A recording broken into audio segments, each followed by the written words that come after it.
So there's this Crate Rush event for Hornet 8 that only costs credits, and a lot of you guys are probably wondering, should you go for it? The short answer is yes, this is a pretty darn good weapon, and most of you guys will probably benefit a lot from having it. Now, of course, and I feel the need to restate this every single time because a lot of people mistakenly believe that simply because I say that it's good means that you should dump everything that you have into attempting to get it, but that's not the case. In the Crate Rush, there are 20 total items, and each of the spins costs 30,000 credits, meaning that in order to guarantee that you get the weapon, you're going to need 600,000 credits. I always recommend to only go for these Crate Rush events if you can guarantee the top prize. Otherwise, it's a gamble, and you really shouldn't be gambling. You should only be going for it when you have a guarantee. 600,000 credits isn't that bad. You probably have that. Most of you guys probably are capable of doing it. But as always, you probably should not go for it unless you have a guarantee, even if it's good, right? Like, I've passed up on a couple of decent Crate Rush events simply because I didn't have enough to guarantee it at the time. We're talking like Berserker 8. I would have gotten that. I didn't go for it because I didn't have the credits for it. Revoker 8. I would have gone for it, didn't have the credits for it at the time. Oracle 6, I think, is another one, which, I mean, I don't really miss it, let's be honest, but I would have gone for it. Continuum 6 even as well, I believe. I can go for any right now, but I have missed quite a few in the past, and I just don't even try it. If I don't have enough to guarantee it, then I don't even attempt it. It's not a matter of luck, it's a matter of being smart versus being dumb. And if you try it when you don't have enough to guarantee it, you're being dumb. Those are just some Crate Rush strategies that I have for some of you guys that might be newer. A lot of you guys already know my stance on that. But talking about Hornet as a weapon, Hornet operates very similarly to Pod Gun, and the DPS is slightly higher, as well as the homing range is also slightly higher.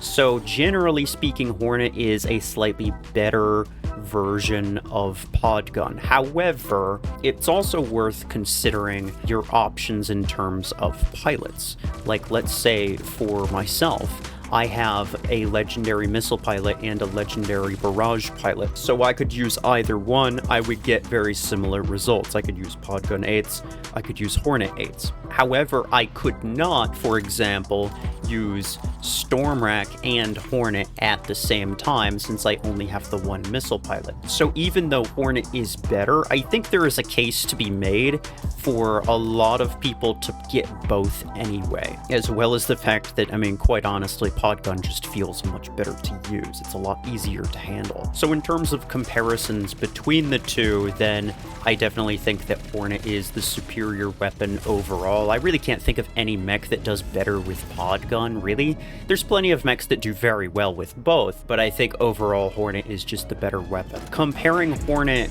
to other missile weapons, though, is going to be a little bit different. I mean, it's better than Disruptor. Disruptor is okay, but Hornet overall should outperform it.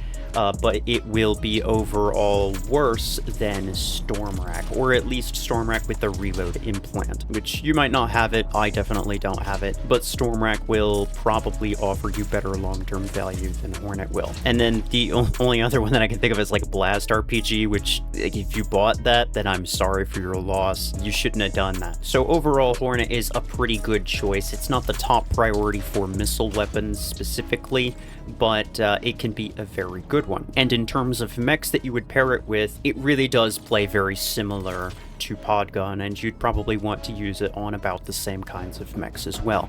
So primarily mechs that keep their distance and stay back. So like a Lancer would be decent, Lacewing as well, support type mechs like Hemlock or Solus, and that sort of thing. It is worth mentioning though that something like Orion, for example, I guess probably does do better with Podgun simply because the damage boost from the ability benefits the Podgun a lot.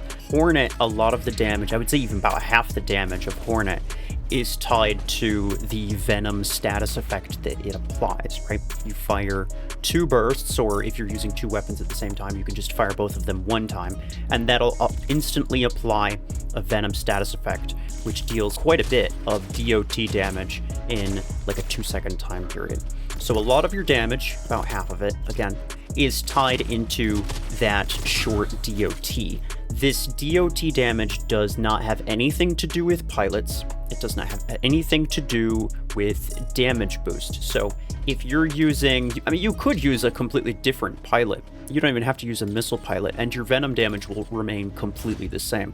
So, you know, in some cases, like I was talking about pilots earlier, but Hornet is one of those few weapons that if you didn't use a specialized pilot, it actually wouldn't really matter that much. You'd lose some damage in the form of the physical projectiles would deal less damage, but the venom status effect would deal the exact same amount. And this is also consistent with damage boosting abilities. You can't deal back damage with a status effect, obviously, so Orion's back damage multiplier will have no effect, and its 50% damage boost on top of that also has no effect on the venom, so you're only boosting the physical projectiles that hit, which is like not that much. So you gain a lot less damage by using like Stalker, Brickhouse, Orion, Blockhorn, anything that boosts your damage. They're not going to get great benefit out of Hornet, so I would generally stay away from them. Two other things to mention about the status effect specifically is that first off, the venom is not absorbed by Galvanic Hull mod for whatever reason. I feel like it should be, but it's not. So a Galvanic Hull mod will not absorb the venom damage. However, the venom damage does not count as resistance bypass. Graviton Beam is currently still the only weapon whose status effect will bypass damage resistance or damage reduction, right? Like from Nomad or Parasite or whatever. If they have 50% resistance, then they will take 50% of that venom damage. And then probably the last thing I'm going to mention is just lay style. It's a little bit difficult to like kind of get used to Hornet as a weapon. There's different ways that you can do it. Some people choose to just like completely fully mag dump their entire magazine onto an enemy, and that'll apply the venom like maybe twice. So keep in mind that you can't reapply venom when it's already there, which means the ideal way to get the most amount of damage per magazine and the most amount of average DPS is by firing it once, waiting for that DOT to apply, waiting for it to go away, and then firing it again, and then you keep doing that, right? You just keep reapplying the venom over and over and over again. That increases your DPS.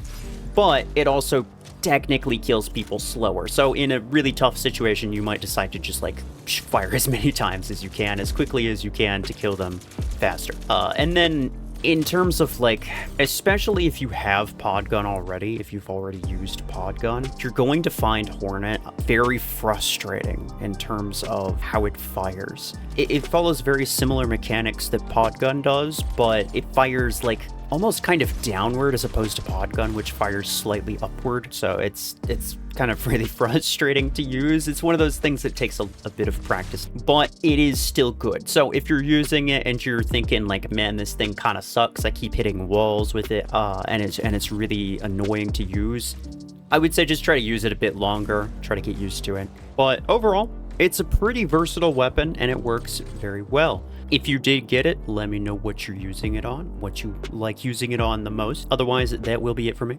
Appreciate y'all. Take care.